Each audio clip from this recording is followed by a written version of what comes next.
श्री गणेशाय नमः, श्री सरस्वती नमः, श्री प्रभु रामचंद्राय नमः। मग बारा नामी करुणी सिंचनी तरुणावा नया जीवन तया जीवनी, तेव्हा दैवते प्रसन्न होऊनी वरदान तू ते देतील बा। कथेचं अनुसंधान जगदंबा मच्छिंद्रनाथांना सांगते, तुमच्या मनामध्ये शाबरी कवित्व करायची इच्छा निर्माण झाली, त्याच्यासाठी सगळी देवता तुमच्यावरती प्रसन्न पाहिजे।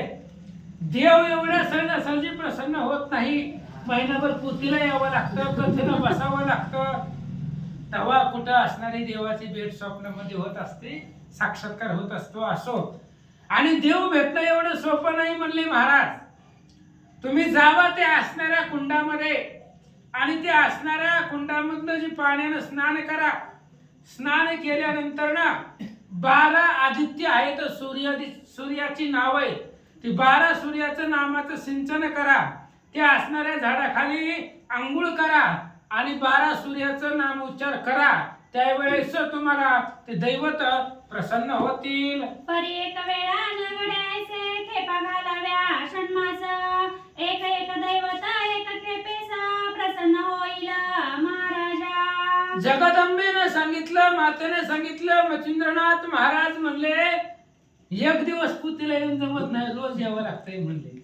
खाडे करून जमणार नाही, रोज 6 महिने हेलपाटे घालायचे आणि ते असणाऱ्या रोज जसं सांगितलं तसं ते असणाऱ्या 1200 कुंडामध्ये त्या ठिकाणी वाळलेली वेल टाकायची। माघारी येताना ज्या वेलीला पालवी फुटली त्याच कुंडामध्ये स्नान करायचं, ते पाणी प्यायचं। पाणी पिल्यावर चक्कर येईल, चक्कर आली असताना सुद्धा सूर्याची 12 मंत्र नामस्मरण करायचं। एवढं सगळं प्रत्येक महिन्याला 6 महिने हे असणाऱ्या दैवताचं नामस्मरण हेलपाटे तुम्हाला घालावी लागतील, तेव्हा एका एका खेपेला एक एक दैवत तुम्हाला प्रसन्न होईल। ऐसे सांगोनी माय भगवती गेल्या फुले स्थानाप्रती, ए रूपावला अंजन पर्वती सरिता पात्री ओघाते। अशा पद्धतीने जगदंबेने सांगितलं, मार्ग सांगितला, तुम्हाला शाबरी कवित्व करायचंय, त्याच्यासाठी देवता प्रसन्न करायचे, तर सांगितल्या पद्धतीने करा, तुम्हाला सगळ्या देवता प्रसन्न होतील। जगदंबेने सांगितलं, जगदंबा निघून गेल्या आणि मच्छिंद्रनाथ आपलं कार्य करण्यासाठी पुढे निघाले। कळी महाकळी देवतास नमोनी निघाला काननास, करी कवळोनी शुल्क वेलेस कुंडा लागी शोधितासे।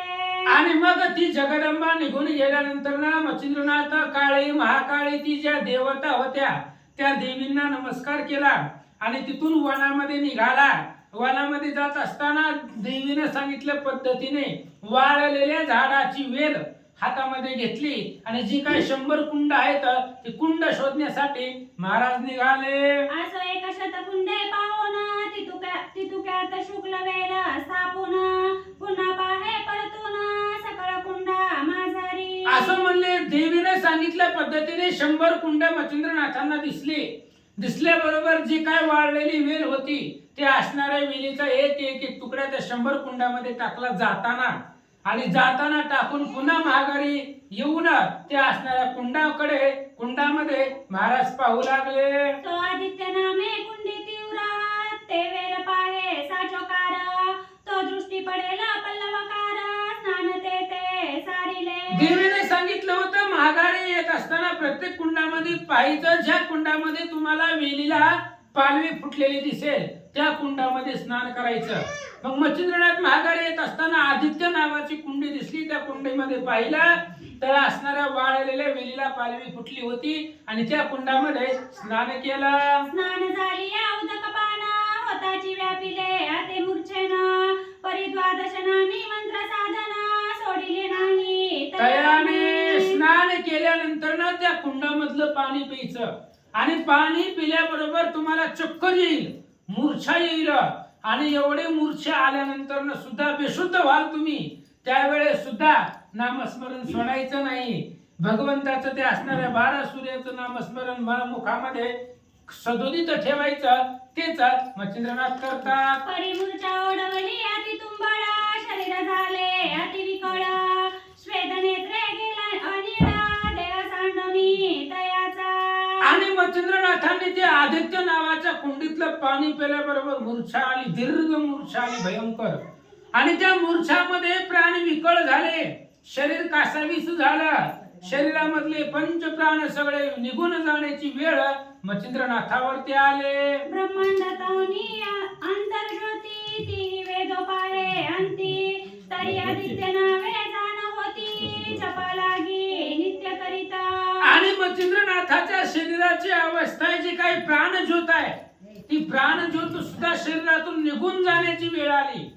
तरी सुद्धा 12 आदित्य नामाचं जे काही नामस्मरण आहे ते मच्छिंद्रनाथाने सोडलं नाही. एवढ्या दीर्घ मूर्छेमध्ये जीव जाण्याची वेळ आलेली असताना सुद्धा 12 सूर्याचं नामस्मरण मुखामध्ये चालू ठेवलं. जैसे जागृती घडून येता त्याची स्वप्नी जीव भोगिता त्याची न्याय उरला हेता जीव जपी अडकातो. उदाहरण दिलं जसं जागृतीमध्ये आपल्याला जे दिसतं भासतं तेच स्वप्नामध्ये, म्हणजे ज्या गोष्टीचा विचार आपण दिवसभर डोक्यामध्ये असतो तीच गोष्ट आपली रात्री स्वप्नामध्ये येते. त्याच पद्धतीने मूर्छा आलेले दीर्घ पंचप्राण कासावीस झाले, जीव जाण्याची वेळ आली आणि अशा अवस्थेमध्ये सुद्धा 12 सूर्याचं नामस्मरण मुखामध्ये चालू ठेवला. ऐसे संकट घडता थोरा खाली उतरला प्रभाकर कृपे स्पर्शोनी नयनी करा सावध केला महाराज. आणि अशा प्रकारचं संकट मच्छिंद्रनाथावरती पडलं. दीर्घ मूर्छा आलेली आहे, त्या मूर्छेमध्ये सुद्धा 12 सूर्याचं नामस्मरण चालू होतं. ती सूर्यदेवानं पाहिलं गेलं आणि सूर्यदेव खाली उतरले. खाली उतरल्याबरोबर मग कामणेचा पूर्व निहेता मस्तकी ठेविला वरद हस्त म्हणे बारे योजिला अर्थ सिद्धी पावसी येणे तू. आणि मग सूर्य महाराज खाली उतरले. खाली उतरल्याबरोबर मच्छिंद्रनाथांना सावध केलं.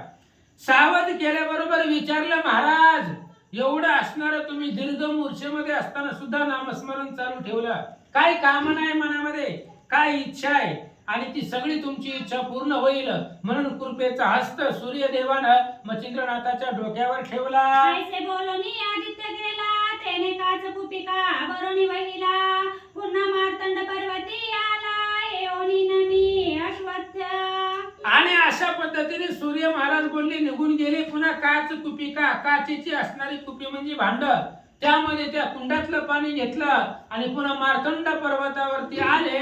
आणि आल्याबरोबर आदित्य नामे करुणी चिंतन आदित्य तेथे झाला प्रसन्न म्हणे महाराजा काय कामना निवेदावी मजा आता. आणि काचाच्या कुपिकेमध्ये पाणी घेऊन आले. त्या कुंडातलं मार्तंड पर्वतावरती आल्यानंतर ना पिंपळाचं झाड होतं, त्या पिंपळाच्या झाडाखाली उभा राहिले आणि तिथं सूर्यदेवाच्या नामाचं चिंतन केलं. तिथं सूर्य महाराज प्रसन्न झाले. सूर्यदेवाने विचारलं, महाराज काय इच्छा आहे. हेरू म्हणे कवित्व करीना तया साय तुवा होऊन मंत्रविद्या तव नामाने फळास येओ महाराजा. आणि लगेच मच्छिंद्रनाथांनी सांगितलं, शाबरी कवित्व करायचंय. 100 कोटी असणारी मंत्र, शाबरी मंत्र आम्हाला तयार करायचे. त्याच्यासाठी तुम्ही आम्हाला सहाय्य व्हावं. तुमच्या नावानं मंत्रविद्या फळली पाहिजे. एखाद्या देवतेचं नाव घेतलं आणि त्या देवतेचा जर मंत्र म्हटला तर त्या मंत्राला ती देवता आली पाहिजे धावून. ते मंत्राचा उपयोग झाला पाहिजे, मंत्र फलद्रूप झाला पाहिजे. यासाठी माझ्या सर्व मंत्राला तुम्ही सहाय्यता करावी असं मच्छिंद्रनाथांनी सूर्यदेवाला सांगितलं. अवश्य म्हणून तम मंजन मंत्रविद्या साध्य करून बांधला गेला जलजलोचन मंत्रशक्ती कार्यार्थ. अशा पद्धतीने सूर्यदेवाने सांगितलं, तथास्तु. तुम्हाला जे काय मंत्रविद्या आहे, तुम्ही जे मंत्र म्हणताल, ज्या देवतेचा म्हणताल, ते सगळं असणारी देवता तुमच्या मंत्राला सहाय्य होईल. अशा पद्धतीने सूर्यदेवाला प्रसन्न करून त्यांच्याकडून वरदान घेतलं आणि आपल्या मंत्राला शक्ती देण्याचं बळ सूर्य महाराजांकडून मच्छिंद्रनाथांनी प्राप्त केलं. ऐसा सप्तमास जरा करून दैवतासी करून घेतले प्रसन्न मग शाबरी विद्येचा ग्रंथ निर्मूळ बंगाल देशी चालत झाला. अशा पद्धतीने 7 महिने येराझारा केल्या आणि एक दैवत प्रसन्न करून सगळ्या देवता मच्छिंद्रनाथांना प्रसन्न झाल्या, त्यांनी करवून घेतल्या. तेवढं सायास मच्छिंद्रनाथांनी केलं. सगळ्या देवता प्रसन्न झाल्या. शाबरी कवित्व केलं, शाबरी विद्येचा ग्रंथ निर्माण केला आणि तिथून पुढं पृथ्वी प्रदक्षिणेसाठी किंवा आपलं तीर्थाला म्हणून बंगाल देशाच्या दिशेनं मच्छिंद्रनाथ निघाले. असो ऐसी गोरक्ष कथा वदलाये किमयागार ग्रंथा तेथे किमयांची स्थाने सर्वथा सांगितली आहेत जी. असं म्हणले अशा पद्धतीची कथा आता जे मी तुम्हाला सांगितली ती कथा गोरक्षनाथांनी किमयागार ग्रंथामध्ये सांगितलेली आहे.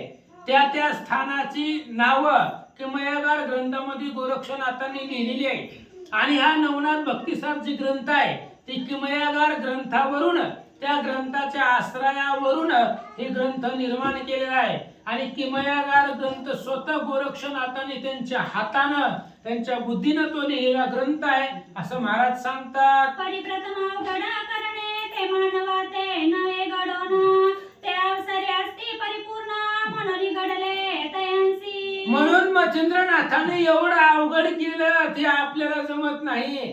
ते देव लोक आहेत म्हणून त्यांना जमलं. पहिल्यांदा अवघड करणं ही माणसाला जमतच नाही. अवघड दिसले की माणूस रस्ता सोडून देते. पण ती देव होते, अवतारिक पुरुष होते म्हणून त्यांना ते जमलं गेलं.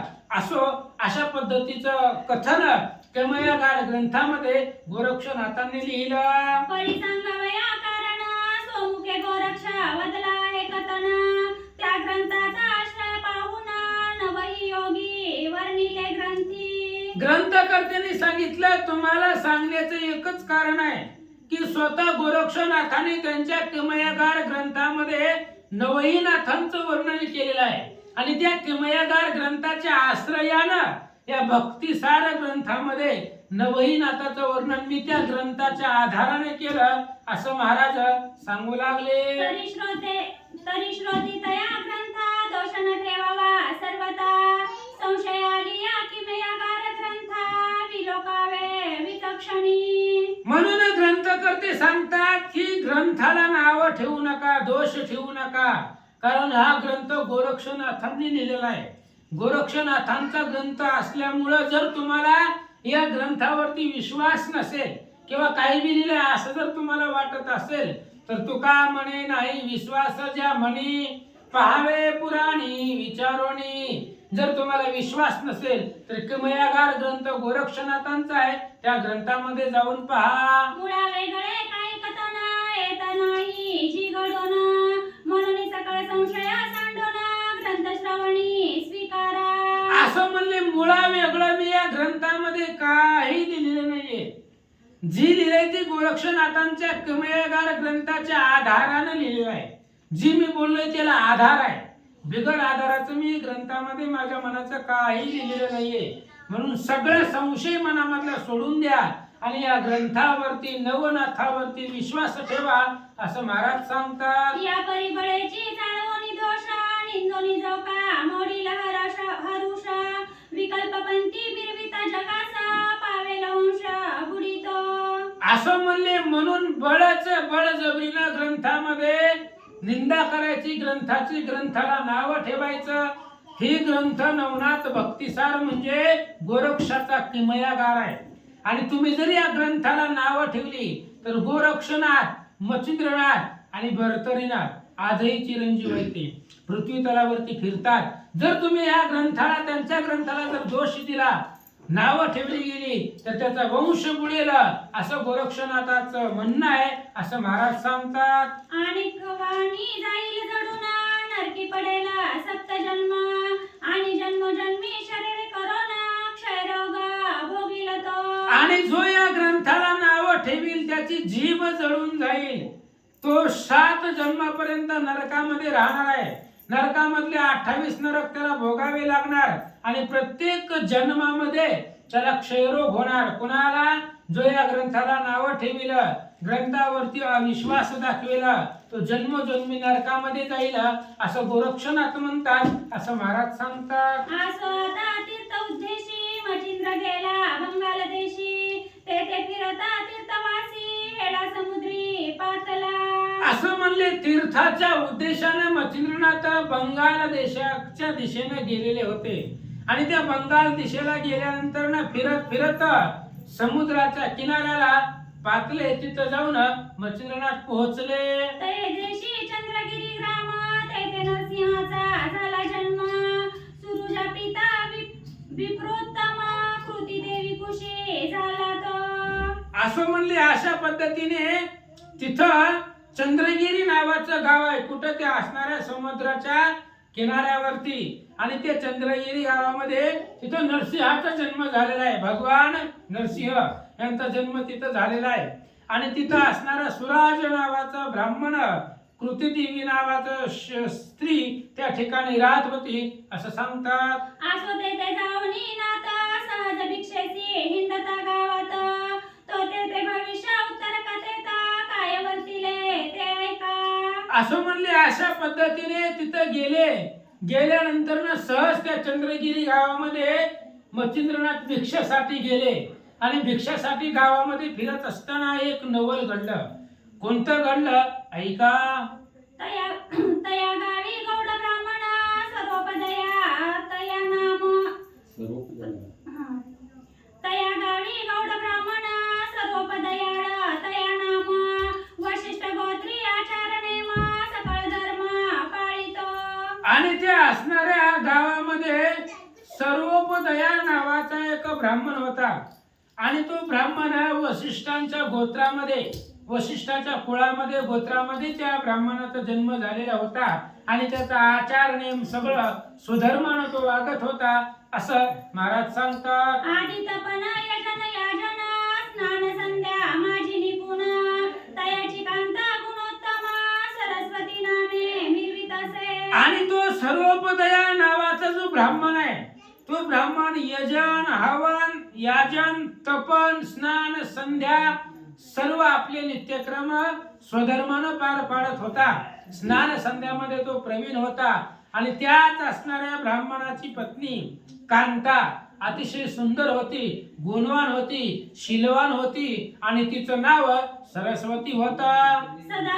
सदा सुशील लावण्यकानी की नक्षत्र पाती विराजे मांडणी. वाटे कामईच्या धरोनी मनी तेथे ओणी बैसला.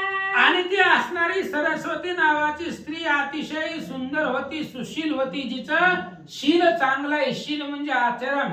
जिचं वागणं चांगलं आहे अशा प्रकारची ती सुआचरणाची सुशील लावण्याची खाणी सुंदर अशा प्रकारची ती स्त्री होती असं सांगतात. की स्वर्गी मेघांचे मंडळ पाही ते तोनी चपळा उदया येही. की अर्क होनी गृही गोसावी तेज भिक्षा मागत असे. उदाहरण दिलं. स्वर्गामध्ये वीज चमकावी, वीज चमकून गुप्त व्हावी तशा विजेचं जेवढं तेज राहतं तेवढं तेज ती असणाऱ्या सरस्वतीच्या स्वरूपामध्ये होतं असं सांगतात. जियेचे अथर पंवळ देती. पंवळच आहे. पंबळ हिजत पंबळ आहे. जियेचे अधर पंवळ देती द्विज विराजिते वरती थाटी. जैसे रत्ने हेमी शेवटी स्वतेजी तगटी मिरवितसे. बाळ विशाळ संयोग योजना कुंकुमरतसे शोभले गहन. मुक्त नक्षत्रे कबीर सांगिना चंद्र बिजोरी विराजवी. नासिक सरळाकृती ते शुक्तिकारत्न हेमगुप्ती. मुक्त नळे जैसे गवस्ती नासिका पात्री विराजले. कर्णबिंदी वलयाकृती हेममुकुटी डाळ देती. रत्नताटिके नक्षत्रपाती करू वश ती पातले. अशा पद्धतीची ती असणारी सुंदर स्त्री होती. सरळ नासिक होतं.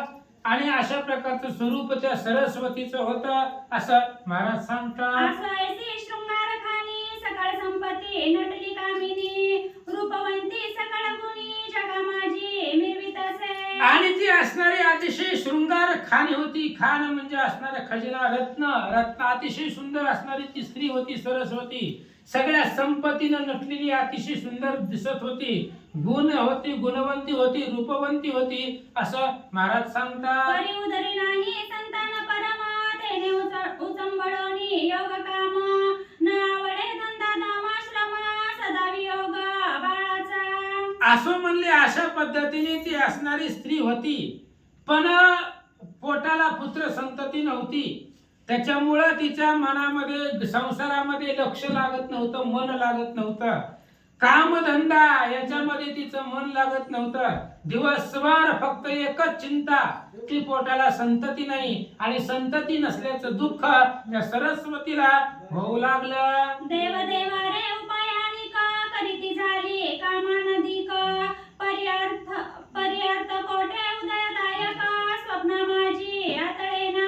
मग त्या सरस्वतीला पुत्र संतती नव्हती, पुत्र संततीसाठी ती दुःखित होती. त्यामुळे देव देवारे केले, ह्या देवाला जा, त्या देवाला जा, ह्याला नवस बोल, त्याला नवस बोल, सगळं केलं. कोणी कोणी काय सांगितले की लगेच त्या देवतेला निघाली, नवस केले, सायास केलं, सगळं केलं, पण तू कुठेही यश आलं नाही, पुत्र संतती झाली नाही. अशा प्रकारे म्हणून ती दुःखी सरस्वती होती. नावडे आसन वसन गात्र विकळ निर्मिती निराश गात्र शून्यदामी चित्त पवित्र नांदुनुकी नांदत असे. आणि पुत्र संतती नसल्यामुळे आसन वसन आवडत नव्हतं तिला. सगळं असणारं शरीर विकळ झालेलं होतं. संसारामध्ये मन लागत नव्हतं. चित्तामध्ये चिंता निर्माण झालेली होती, म्हणून नांदत होती, पण मन तिचं संसारामध्ये लागत नव्हतं. पुत्र संतती नसल्यामुळे चित्ताला चिंता वाटू लागले. प्रपंच मानिती अतिहीन जैसे दीपाविना शून्य सदन की सकळ स्वरूपी दार हरण परिणासी काही निर्वित असे. आणि जी काही संसार आहे, प्रपंच आहे, तो प्रपंचहीन मानत होती. घरामध्ये घर असावं, पण त्या घरामध्ये दिवा असेल, उजेड असेल, तर त्या घराला घरपण आहे. जसं घरामध्ये दिवा नसावा, घर शून्य दिसतं, तशा पद्धतीने तिच्या असणाऱ्या आयुष्यामध्ये, तिच्या संसारामध्ये शून्यपणा, तिला कमीपणा वाटत होता. अतिशय सुंदर स्त्री आहे, पण तिला नाकच नाही, तर त्या सुंदरपणाला काही अर्थ नाही. तसं तिच्या जीवनामध्ये, संसारामध्ये लक्ष लागत नव्हतं. की वज्राऊ परी गिरे गोमट परिवसती दिसे तळपट ते पाहता दानवी पिष्ट कांडिती ऐसे वाटे की तरुविना अरण्य कर्कशा की सरिता विना जैसे विरासा मग ते क्षैनिका पुरुष पशु मात्रासा भयंकर दरी वाटत असे.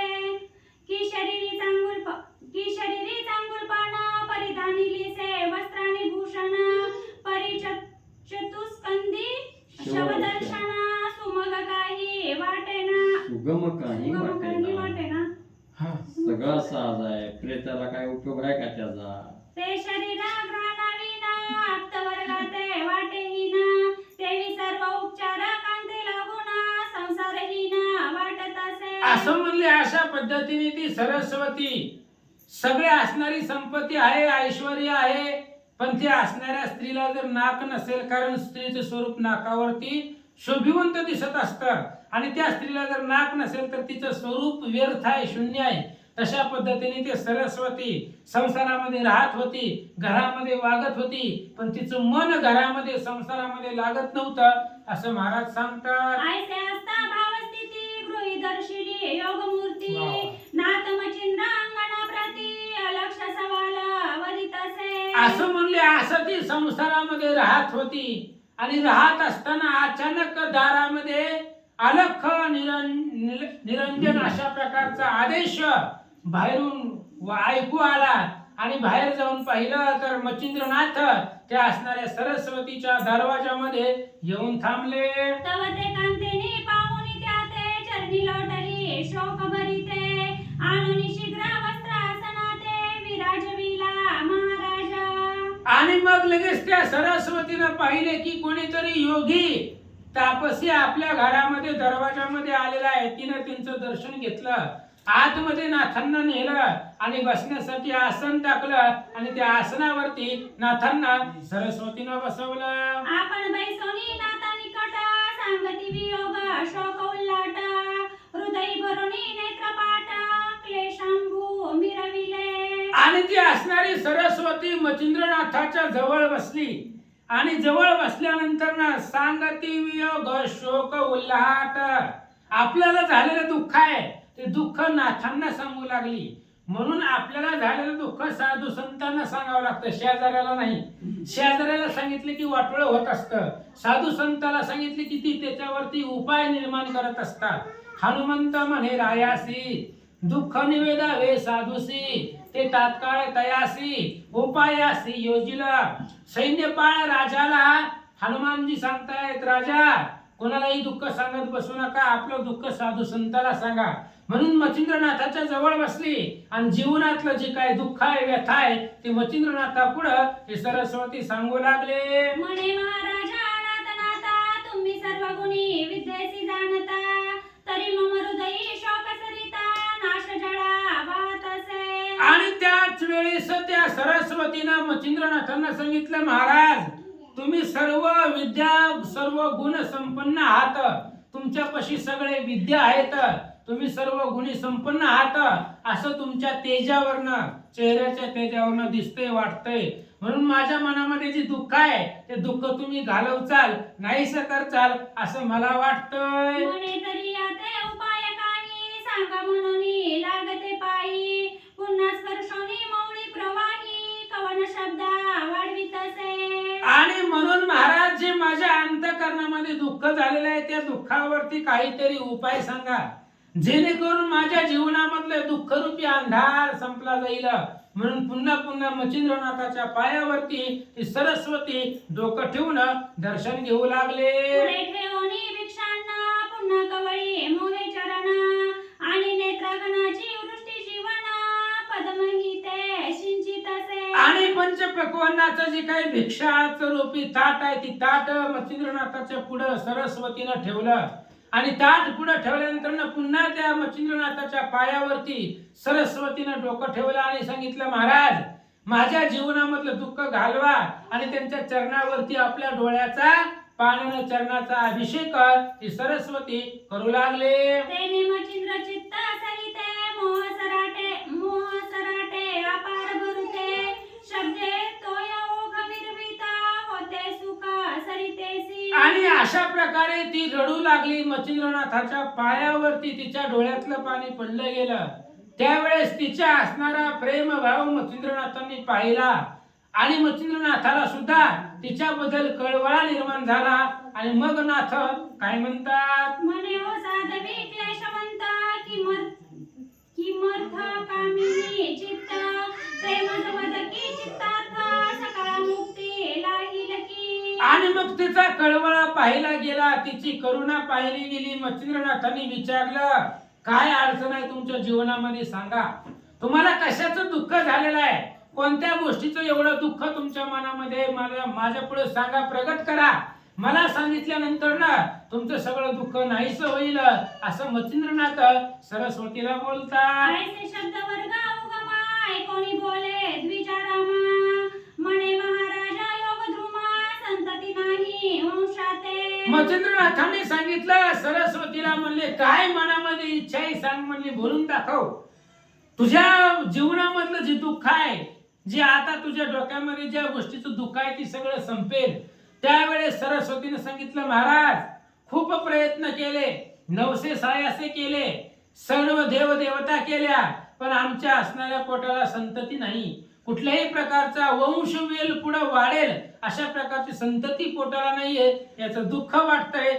सरस्वती महाराजांना सांगते, तेने वियोगे खदिरंगारा, जगट करीत अति तीव्र, तेने करुणा चित्त शरीरा, दाह पावे महाराजा. महाराज आमच्या असणाऱ्या शरीरालाही वियोगरूपी दुःख आहे. अग्नी ते असणाऱ्या वियोगरूपी अग्नी, पुत्र संततीचं वियोग आणि त्या असणारा वियोगरूपी अग्नी शरीराला जाळतोय. त्यामुळे शरीर तप्त झालेलं आहे. आणि त्या असणाऱ्या दुःखामध्ये खूप दुःख त्या पुत्र संततीचं आम्हाला होतंय, त्यामुळे शरीर आमचं तप्त होऊ लागलेलं आहे, असं सरस्वती सांगू लागले. ऐसे क्लेशा चित्त शक्ती, कदा नवसे दैव्य पाटी, दुःख गोंधळी शोकापाती, नृत्य करी कवळवणी. महाराज चित्तामध्ये क्लेश आहे, क्लेश म्हणजे दुःख आहे. पुत्र संततीचं दुःख सदोदित चित्तामध्ये आहे, चित्ताला दुसरा विचारच नाहीये. म्हणून दुःख अंतःकरणामध्ये वाटतंय आणि काही जरी केलं तरी ते दुःख मनामधलं संपत नाहीये. सरस्वती सांगू लागले, तरी हा शोक वडवा नळा, जाळू त्यात स्वामिनी वाहुनी दयाळा शोकाग्नी ते विझवाव्या. महाराज हे असणारा शोक रूपी वड वानळ अग्नी पेटलेला आहे. तो असणारा अग्नी धैर्य रूपी पाणी संपवण्याचा प्रयत्न करतोय. तो असणारा शोक रूपी अग्नी शरीरातला वाढत चाललेला आहे. तुम्ही त्याच्यावरती कृपेचं सिंचन करा आणि माझं असणारं दुःख नाहीसं करा. सरस्वती सांगते, ऐसी वदता वाग भगवती प्रेमावधेला अनाथ चित्ती. मग आदित्य नामे मंत्र विभूती महाशक्ती निर्मित असे. आणि अशा पद्धतीने त्या सरस्वतीनं मच्छिंद्रनाथापुढे आपलं दुःख सांगितलं, बोलून दाखवलं. बोलल्यानंतर मच्छिंद्रनाथाला तिच्याबद्दल कळवळा निर्माण झाला आणि लगेच मच्छिंद्रनाथाने आपल्या असणाऱ्या झोळीतल्या भस्म काढलं आणि त्या भस्मावरती सूर्य मंत्र म्हटला. नाता करी भस्माची मुठी तेथे वीर्य करी राहुटी. मग ते भस्म ते तपोजेटी ते हाती ओपित असे. आणि त्यावेळेस मच्छिंद्रनाथाने आपल्या झोळीतलं भस्म काढलं आणि त्या भस्मावरती सूर्य मंत्र म्हटला गेला आणि सूर्य वीर्य त्या असणाऱ्या भस्मामध्ये निर्माण झालं आणि ते भस्म त्या सरस्वतीच्या हातामध्ये मच्छिंद्रनाथांनी दिलं. मने माय शुभाननी हे भस्माची मुठी करी कवळोनी. गेली सेवी आपुले शयनी निशी माझी जननी ये. आणि त्या असणाऱ्या मच्छिंद्रनाथांनी सरस्वतीला सांगितलं, माय आई म्हणली, ऐक, तुला पुत्र संतती नाही, त्याच्यासाठी मी पर्याय देतो. ही असणारी जी काही भस्माची मोठी आहे ती असणारी भस्म तू घे, त्याचा स्वीकार कर आणि रात्री जेवण झाल्यावर झोपताना जिथं तू शयन करते, शयन करण्याच्या अगोदर, झोपण्याच्या अगोदर ही भस्म प्राशन कर, असं मच्छिंद्रनाथांनी सरस्वतीला सांगितलं. मनसी भस्मे नहे पूर्ण गभस्ती. जो हरिनारायण उदय कीर्ती. प्रभा मिरोनी त्रिजगती मोक्ष मंदुसा मिरवेला.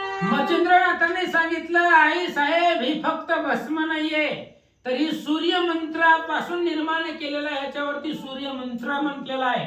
पूर्ण सूर्यासारखा मुलगा तुझ्या पोटाला येणार आहे आणि तो मुलगा तुमचं नाव लौकिक करील, प्रत्यक्ष हरिनारायण अवतरित होतील. अशा प्रकारे मच्छिंद्रनाथांनी सरस्वतीला सांगितलं. तरी तू सहसा हळवटपणी कामना नवरी भस्मासनी. म्याही पुढीला भविष्य जाणोनी चिदभवानी वदविली. मच्छिंद्रनाथांनी सरस्वतीला सांगितलं, ही भस्म तू घे, प्राशन कर. कुठल्याही प्रकारचा विकल्प, संशय मनामध्ये आणू नको. ही फक्त भस्म नाही, ही जर प्राशन केलं तर सूर्यासारखा तेजस्वी मुलगा तुझ्या पोटाला येणार आहे. मी सुद्धा पुढचं असणारं भविष्य पाहूनच बोललेलो आहे. माझ्या मुखामधून जे शब्द बाहेर निघाले ते असणारे शब्द पुढचं भविष्य जाणून मुखातून बाहेर पडले. मच्छिंद्रनाथ सांगतात, या भस्माचा प्रताप स्थिता तवा उदरी होईला जो सूत.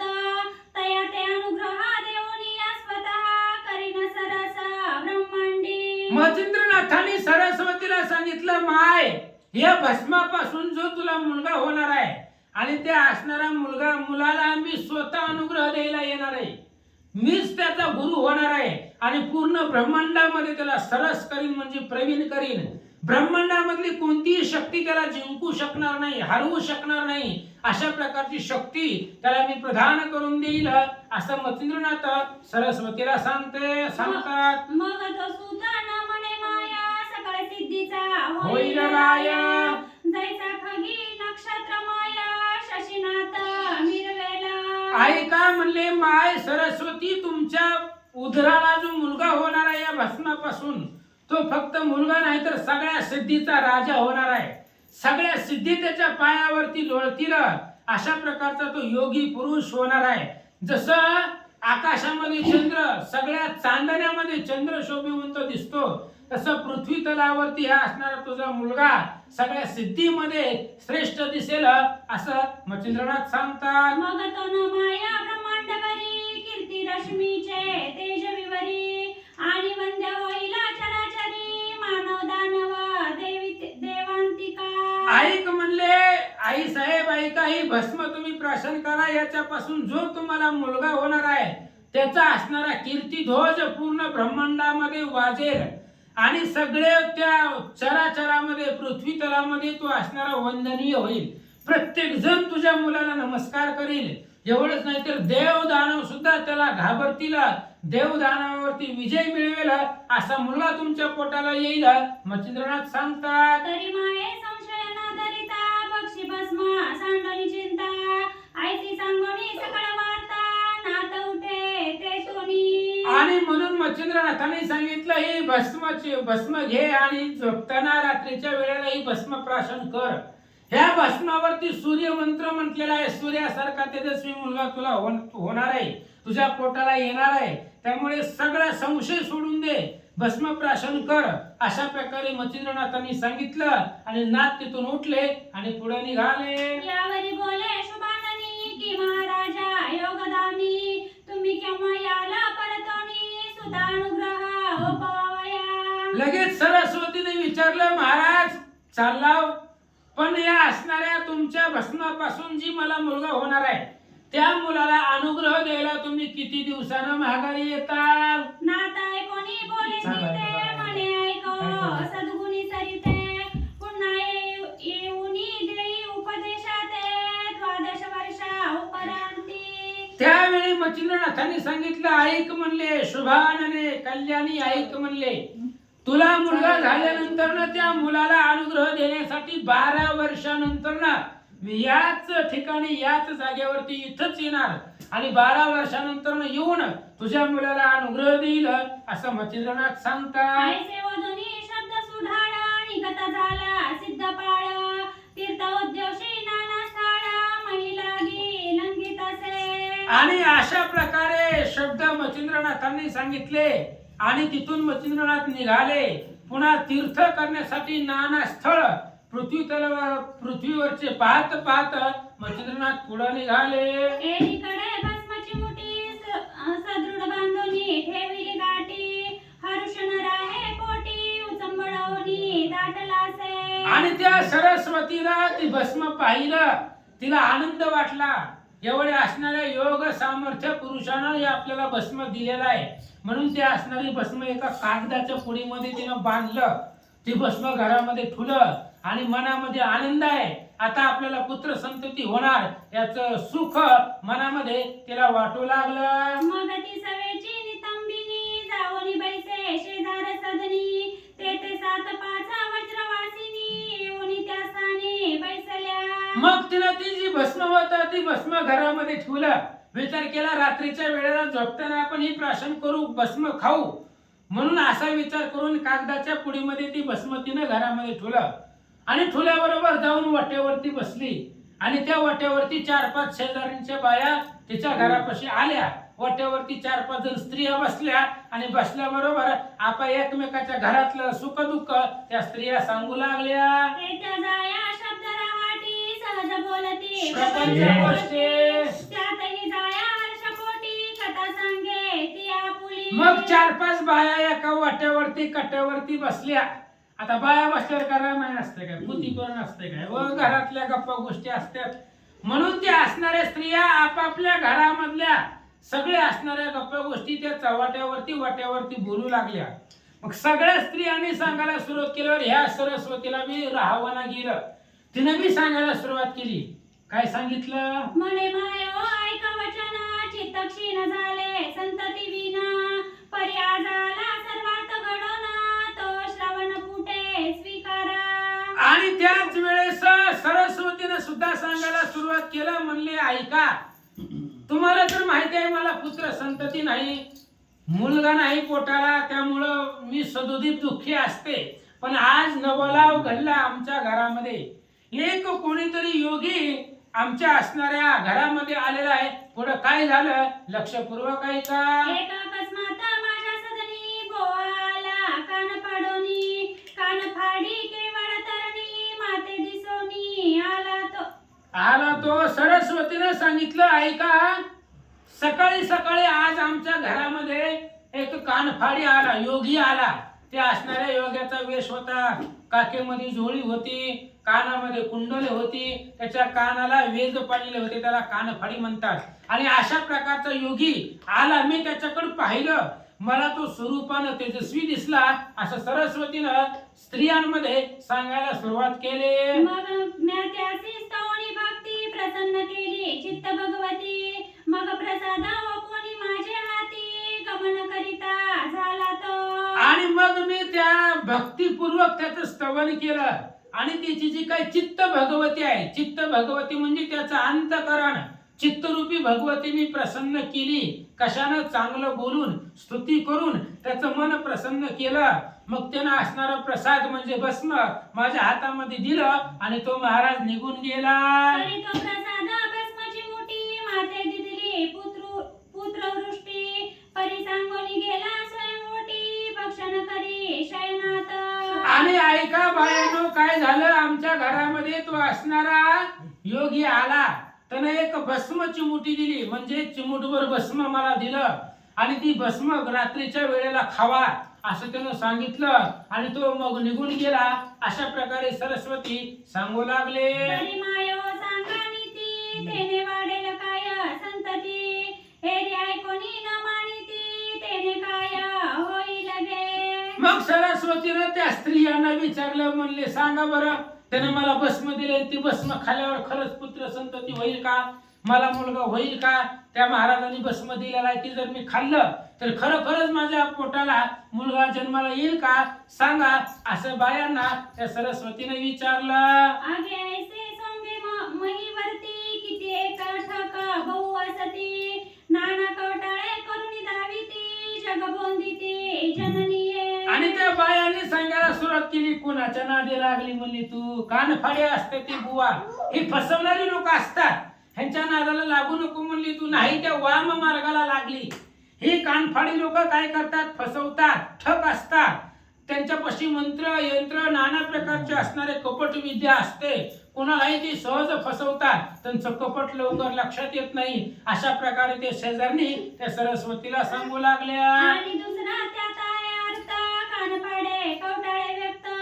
नाना परीच्या विद्या बहुत तयापासी असती ओ. ऐक म्हणले, तुला माहित नाही सरस्वती, हो गो तू आमच्या शेजारची आहे, जवळची आहे म्हणून तुला सांगते. ही कानफाडी लोक असतात, त्यांच्यापाशी नाना प्रकारची विद्या असतात आणि त्या विद्यानं त्यांना काही बनवता येतं, काही करता येतं. अशा प्रकारे नाना प्रकारच्या विद्या जाणणारे हे कानफाडी लोक असतात. अशा प्रकारे शेजारनी सरस्वतीला सांगतात. काय सांगू शुभगात्री कानपाडे कृतिमा मंत्री. जाय पावनी शुभगात्री करीती कुत्री मंत्राने. काय सांगायचं बाई तुला? ते असणारी लोक चांगली नसतात म्हणली. ते कानफाडी लोक, त्यांच्याकडे मंत्र यंत्र कपट विद्या असतील, त्या कपटाच्या विद्येनं ती काही करतात असं आम्ही ऐकलंय. ही असणारी कानफाडी लोक सुंदर स्त्री दिसली की त्या स्त्रीला मंत्राच्या ताकदीनं पुत्री करतात आणि पुत्री करून आपल्या सोबतीला घेऊन दिवसभर तिला हिंडवतात, आपल्या माग माग फिरवतात असं सांगू लागले. मग ते तयात्रे सवे घेऊनी हिंडती वस्ती क्षेत्र मेधिनी. रात्री माझी कांता करोनी सुखशयनी भोगीती ते. आणि हे कानफाडी लोक काय करतात? त्यांच्यापाशी मंत्र यंत्र विद्या तंत्र सगळं असतं, त्यांचं कपट लवकर लक्षात येत नाही. एखादी गृहस्थाची सुंदर स्त्री दिसली की ती तिच्यावरती मंत्र टाकतात, तिला पुत्री करून सोबतीला दिवसभर फिरवतात आणि रात्रीच्या वेळेला मंत्राच्या जोरावरती त्या पुत्रीची स्त्री करतात आणि रात्री तिचा उपभोग घेतात. अशा प्रकारे कानफाडी लोक असतात, नको त्यांच्या नादाला लागू अशी शेजारनी सरस्वतीला सांगू लागल्या. करी दिवसा पुत्री वस्ती जाया करीती त्यासी जाण माया. तू कोणी कडवणी ब्रह्मातया पडली आहेसी जननीये. शेजारच्या बायांनी सांगितलं, कशाला सरस्वती कुणाच्या बी नादी लागायला लागली? अगं ती काय करतात तुला माहिती नाही? दिवसा कुत्री करून हिंडवतात आणि त्याच कुत्रीचं रात्रीच्याला स्त्री करतात आणि त्या स्त्रियांचा उपभोग घेतात. त्यामुळे तू कुणी सांगितलं तुला त्या कानफाड्याचं ऐकायला आणि त्याचा भस्म घेतला आणि ती असणारे भस्म जवळ ठेवले टाकून दी. जर तू ठेवलं असलं जवळ, ती भस्म खाऊ नको, कारण ती कपट विधेनं काही करतात. अशा प्रकारे नाना प्रकारानं बोलून तिच्या मनामध्ये संशय ह्या बायाने निर्माण केला. परी अम्मासी दिसते ओखटा तू शुभान न जाया अति बरवंट. पत्री बांधणी घेतले कपट यात बरवे दिसेना. हे बघ आता तुला काय वाटायचं ती वाटू ती, पण आम्हाला यात कपट दिसतोय. कारण आख्या गावामध्ये तुलाच का त्यानं भस्माची मुठी दिली? सगळ्या गावामध्ये फिरला नाही ती बाबा, तुलाच का दिली? कारण त्याच्या मनामध्ये तुझ्याबद्दल कपट आहे. आम्हाला तर कपट वाटतंय बघ. म्हणून या भ्रमामध्ये पडू नको. महाराजाची पत्नी आहे तू, चांगला तुझा नवरा असणारा यजन हवन धार्मिक कार्य करते, सुब्राह्मण आहे, गावातला प्रसिद्ध आहे, आणि कुठून या असणाऱ्या कानफड्या लोकांच्या नादी लागायला लागली. अशा प्रकारे शेजारणीच्या बाया सांगू लागल्या. ऐसे बोला बोलता युवती भव्य व्याघ्राची झाली वस्ते. भय बरं भाऊ हा. ऐसे बोला बोलता युवती भय व्याघ्राची झाली वस्ती. मग ती परमा विटोनी चित्ती सदना प्रती आलीसे. आणि त्या 4-5 बायांचं शेजारणीचं तिनं ऐकलं, ऐकून घेतलं. ती तिथं नाही काय बोलली कट्यावरती वाट्यावरती, पण उगं त्यांचं बोलणं ऐकून घेतलं आणि तिच्या मनामध्ये भीती निर्माण झाली. कारण असं जर खरंच झालं तर काय करायचं, म्हणून तिच्या मनामध्ये भीती निर्माण झाली. ती असणारी कुणाला काही बोलली नाही. आपल्या घरामध्ये परत माघारी आले. मग ती कवळोनी भस्माची मुठीसी येती झाली गोट्यापासी.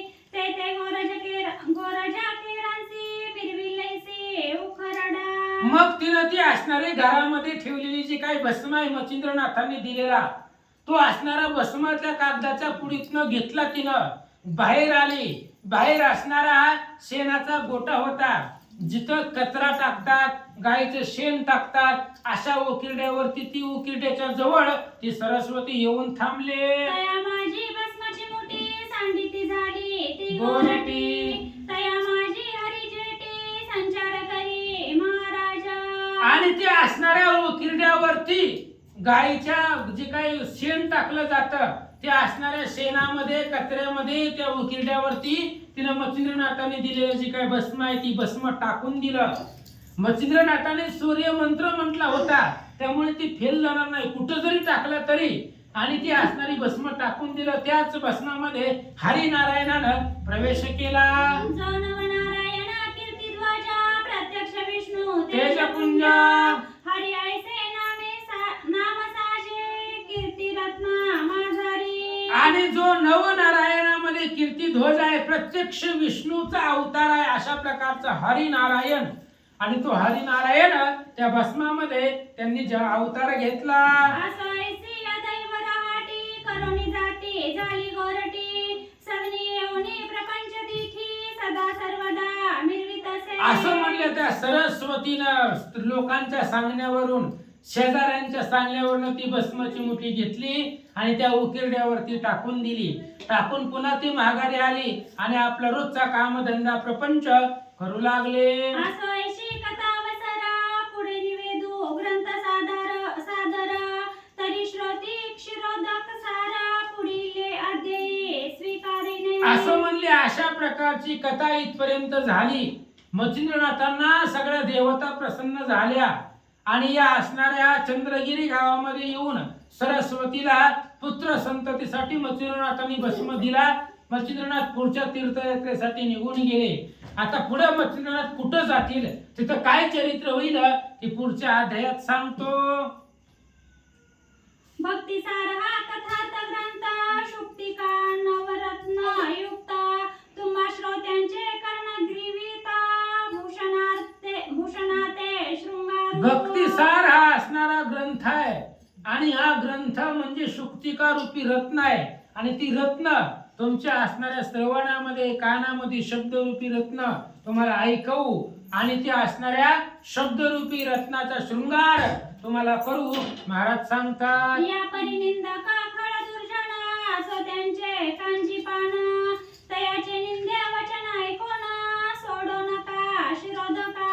हे बघा म्हणले लोक बरंच काही काही सांगत असतात. आता ज्या सरस्वतीला सांगितलं तीच लोक असतात, सांगत असतात जाऊ नका पुतीला, काय तिथं काय देव भेटणार आहे काय नाही, असं तसं बऱ्याच गोष्टी सांगत असतात. पण आपण त्या निंदकाचं ऐकायचं नसतं, त्यांचं ऐकून अमृतासारखी कथा सोडायची नसते. महाराज सांगतात सुता मालूचे वचन नरहरी वदे जग सुगम भावार्थ गुणी गुंफोन माळ स्वीकारी श्रोत्यांसी. धोंडीसूत नरहरी वंशामधले धोंडीसूत सांगतायत की हे असणारी भावार्थ रूपाच्या दुरीनं गुंफून ही माळा तुमच्या गळ्यामध्ये घाला. शब्द कुसुमांची माळा गळ्यामध्ये घाला आणि सुंदर नवनाथाचं चरित्र उद्याच्या देवापासून आनंदानं कथेचा श्रवण आनंद घ्या. स्वस्ती श्री भक्ती कथा सारा सम्मत गोरक्ष काव्य किमया सदा परिसोता भाविक चतुरा द्वितीयाध्याय